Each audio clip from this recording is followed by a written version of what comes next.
Hello दोस्तों, good morning, जय हिंद। आज हम फिर से बायोलॉजी के बारे में पढ़ेंगे।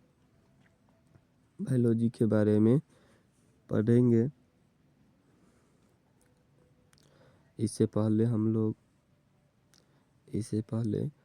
लोग पार्ट 1 और पार्ट 2 देख लिए थे और आज हम पार्ट 3 के बारे में पढ़ेंगे, जो कि सभी एग्जाम के लिए अति महत्वपूर्ण VVI क्वेश्चन है। तो चलिए देखते हैं। पहला क्वेश्चन है, विकासवाद का सिद्धांत किसने दिया था? तो विकासवाद का सिद्धांत चार्ल्स डार्विन ने दिया था। विकासवाद का सिद्धांत किसने दिया था? तो चार्ल्स डार्विन ने दिया था। अगला क्वेश्चन है, उत्परिवर्तन का सिद्धांत के द्वारा प्रस्तावित किया गया था। तो उत्परिवर्तन का सिद्धांत किसके द्वारा प्रतिपादित किया गया था? तो उत्परिवर्तन का सिद्धांत ह्यूगो डी व्रीज के द्वारा प्रतिपादित किया गया था। तो उत्परिवर्तन का सिद्धांत किसके द्वारा प्रतिपादित किया गया? तो ह्यूगो डी व्रीज के द्वारा प्रतिपादित किया गया था। अगला क्वेश्चन है, प्राकृतिक चयन तंत्र को वर्णित करने की पद्धति के रूप में योग्यतम की उत्तरजीविता वाक्यांश निम्नलिखित में से किसका कथन है? तो जो ये प्राकृतिक चयन का सिद्धांत है, यो योग्यतम रूप में है। यह कथन किसका है? तो हर्बर्ट स्पेंसर की। यह कथन किसका है? तो हर्बर्ट स्पेंसर की है। अगला क्वेश्चन है, किस व्यक्ति को 20वीं सदी का डार्विन कहा जाता है? तो 20वीं सदी का डार्विन अर्नस्ट मेयर को कहा जाता है। 20वीं सदी का डार्विन अर्नस्ट मेयर को कहा जाता है। अगला क्वेश्चन है, एक दिए गए भौगोलिक क्षेत्र में विभिन्न प्रकार की प्रजातियों का विकास एक स्थान से शुरू होता है और वस्तुतः अन्य भौगोलिक क्षेत्रों में प्रसारित होता है। उसे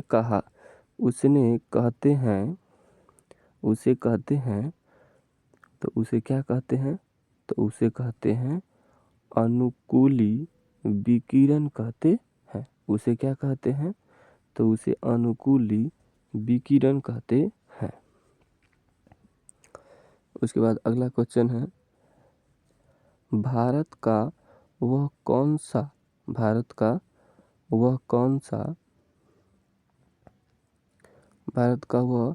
सा प्रसिद्ध जीवाश्म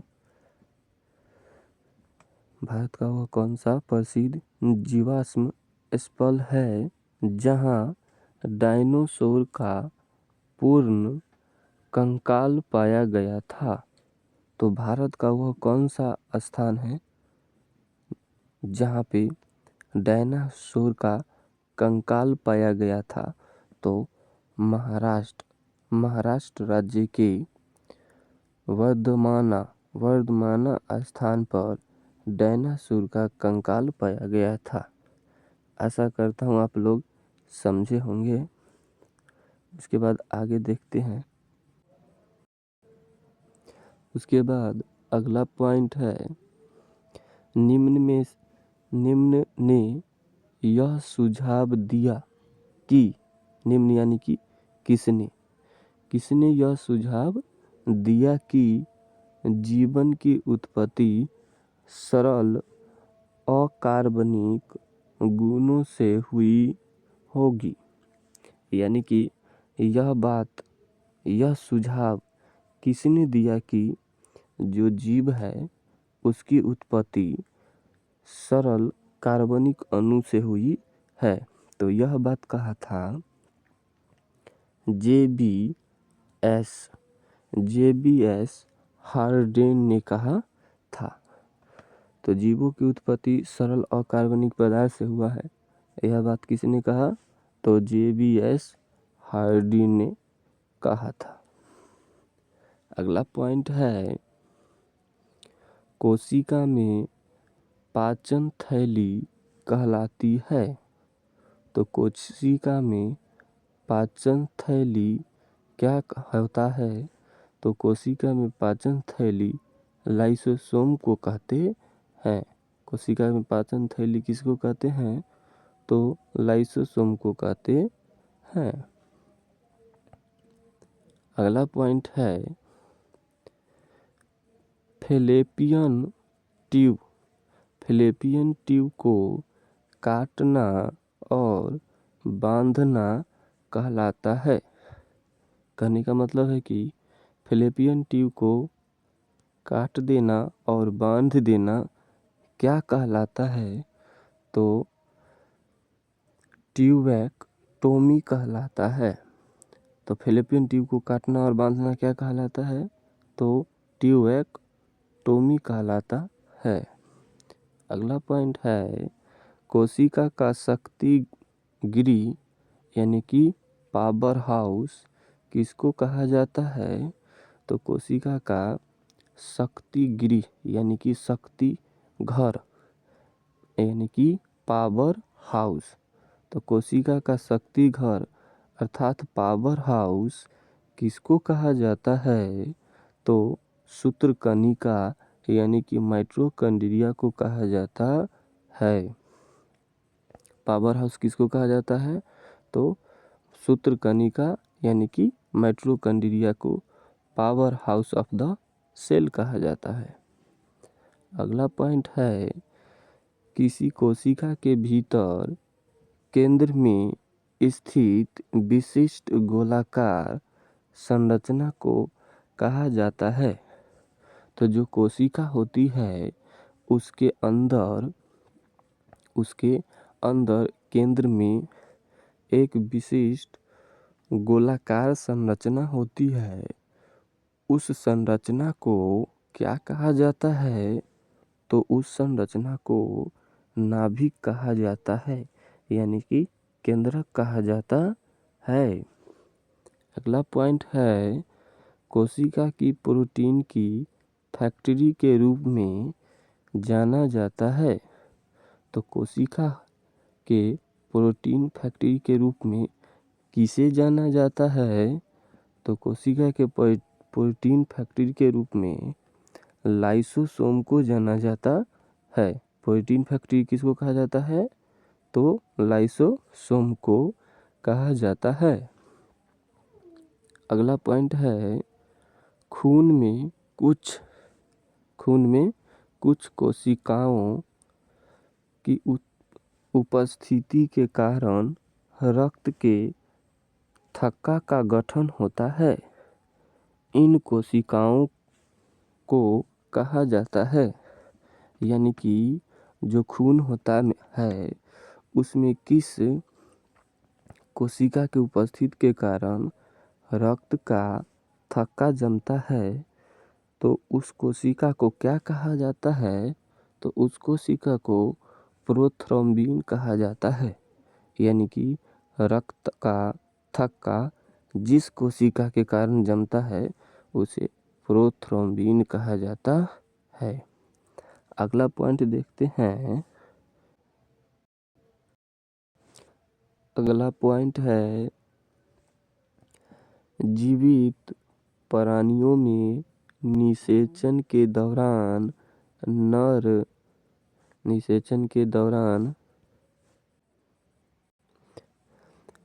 जीवित प्राणियों में निषेचन के दौरान नर और मादा गैमेट का संलयन एक कोशिका बनाता है।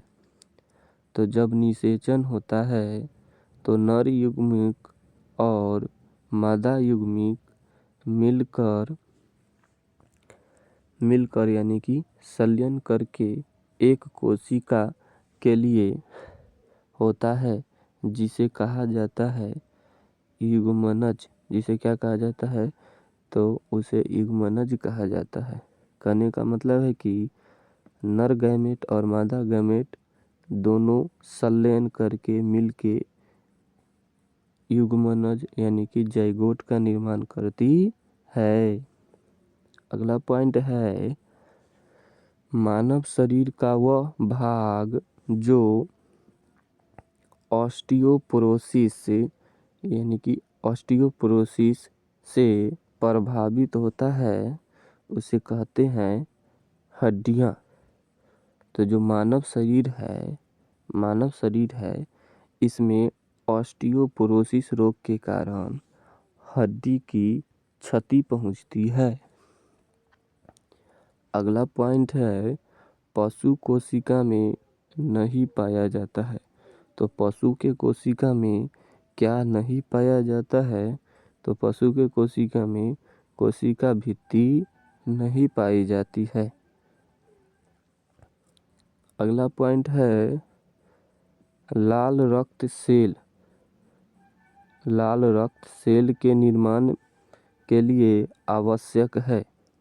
तो लाल रक्त के निर्माण के लिए क्या आवश्यक है? तो फोलिक एसिड यानी कि अम्ल। लाल रक्त कोशिका के लिए निर्माण के लिए क्या आवश्यक है? तो फोलिक एसिड। फोलिक एसिड को विटामिन B9 भी कहा जाता है। अगला क्वेश्चन है कोशिका की आत्मघाती थैली के रूप में जाना जाता है। तो कोशिका के आत्मघाती के थैली के रूप में किसको जाना जाता है? तो आत्मघाती के थैली के रूप में लाइसोसोम को जाना जाता है। अगला क्वेश्चन है मानव हृदय में कक्षों की संख्या कितनी होती है? तो मानव हृदय में जो कक्ष यानी कि कोष्ठ की संख्या 4 होती है। कितनी होती है? तो 4 होती है।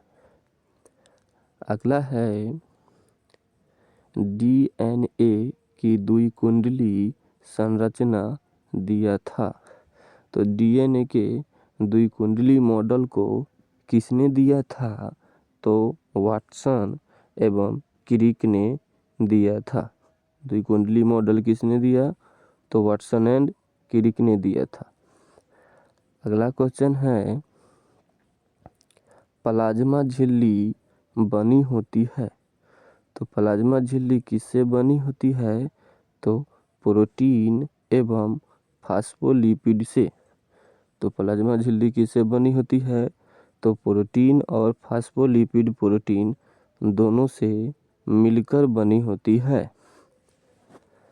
अगला क्वेश्चन देखते हैं। अगला क्वेश्चन है मानव शरीर की सबसे छोटी हड्डी है। तो मानव शरीर की सबसे छोटी हड्डी स्टेपीज है। मानव शरीर की सबसे छोटी हड्डी क्या होती है? तो स्टेपीज होती है। अगला क्वेश्चन है प्रत्यस्थ यानी कि प्लास्टिक ऊतक यानी कि टिश्यू जो हड्डियों को एक साथ पकड़े रहती है उन्हें कहते हैं। तो जो हड्डियों को एक साथ पकड़ के रखती है उसे क्या कहते हैं? उसे स्नायु कहते हैं। उसे क्या कहते हैं? तो स्नायु कहते हैं यानी कि इंग्लिश में लिगामेंट कहते हैं। जो हड्डियों को हड्डी से पकड़ कर रखता है उसे क्या कहते हैं? तो लिगामेंट कहते हैं। अगला क्वेश्चन है कोशिका का कौन सा भाग पोषक तत्वों को ऊर्जा में परिवर्तित करती है। तो जो कोशिका का वह कौन सा भाग है जो जो पोषक तत्व होता है उसको ऊर्जा में बदल देता है। तो ऊर्जा में बदलता है सूत्र कणिका। सूत्र कणिका है सो पोषक तत्वों को ऊर्जा में बदलकर शरीर को एनर्जी देती है। आशा करता हूँ दोस्तों आप लोग समझ गए होंगे, और ऐसे ही और वीडियो पाने के लिए कमेंट करें तथा सब्सक्राइब ज़रूर करें। जय हिंद।